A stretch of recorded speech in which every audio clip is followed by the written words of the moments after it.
دوسرا حضرت مولانا اکبر شریف صاحب ندوی دامت برکاتہ کا. تیسرا حضرت مولانا افتخار صاحب قاسمی دامت برکاتہ کا. چوتھا حضرت مولانا ڈاکٹر مقصود عمران صاحب دامت برکاتہ کا. یہ چار کا نام طے کیا گیا. پھر چاروں کو سے ملاقات کی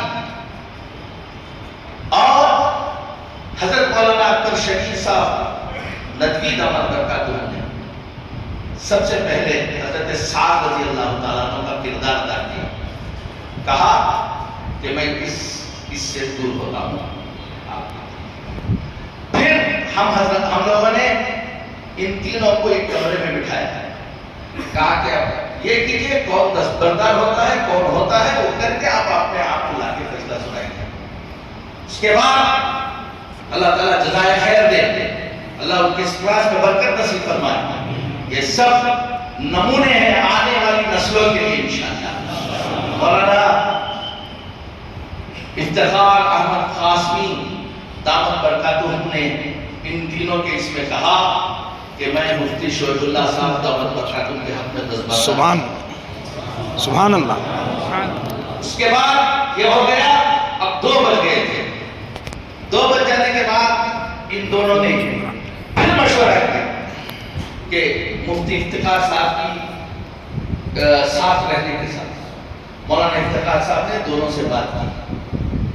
اللہ تعالیٰ جزائے خیر دے, اللہ تعالیٰ عمر دراز فرمائے اور اخلاص کے یہ نمونے لکھے جائیں گے انشاءاللہ. حضرت مولانا ڈاکٹر مقصود عمران صاحب نے کہا کہ حضرت کے حق میں دستبردار ہوں. سبحان اللہ. سبحان اللہ. اس کے بعد نعرہ تکبیر.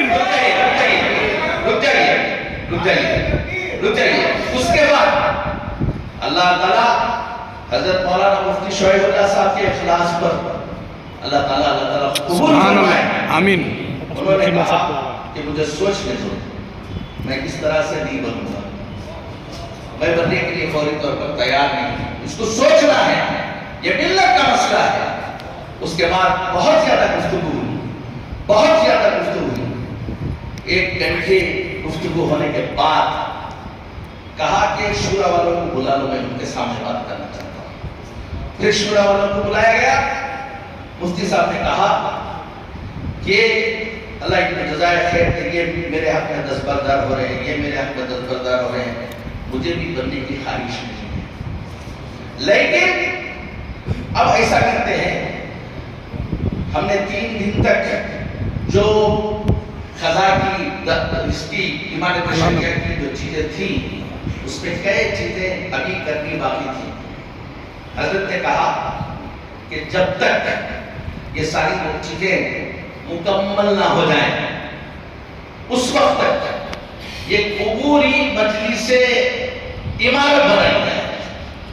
یہ قبوری کا اگر ترجمہ اردو میں سمجھ میں نہیں آتا ہے تو انگلش میں ٹیمپرری, جب تک کہ عمارت کے سارے کیا نہ ہو جائیں, مسئلے حل نہ ہو جائے, اس وقت تک ایک قبوری مجلس عمارت بنائی جائے جس میں میں بھی رہوں گا, حضرت مولانا مفتی افتخار صاحب بھی رہیں گے, حضرت مولانا ڈاکٹر عمران صاحب بھی رہیں گے.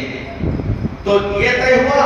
ہم لوگ چاہ رہے تھے کہ اس کے اندر مولانا اکبر شریف صاحب ندوی بھی رہ جائیں, لیکن حضرت نے کہا کہ میرے اسفار بہت باہر کے ہوتے ہیں, میرے لیے یہ نہیں ہے, یہ 3 کافی ہیں. تو انہوں نے معذرت کر لی, تو یہ 3 باقی ہیں. اب اس کے بعد عمارت کے بہت سے مسائل ہیں, کچھ چیزیں وہ سارے حل کرنے کے بعد انشاءاللہ الحمدللہ کرناٹک کے علماء, کرناٹک کے مسلمان الحمدللہ اس کی استطاعت رکھتے ہیں, اس کا سلیقہ رکھتے ہیں. ایسا نہیں کہ یہاں پر لڑائیاں ہوں, جھگڑے ہوں عمارت کے لیے. ایسا انشاءاللہ کرناٹک کے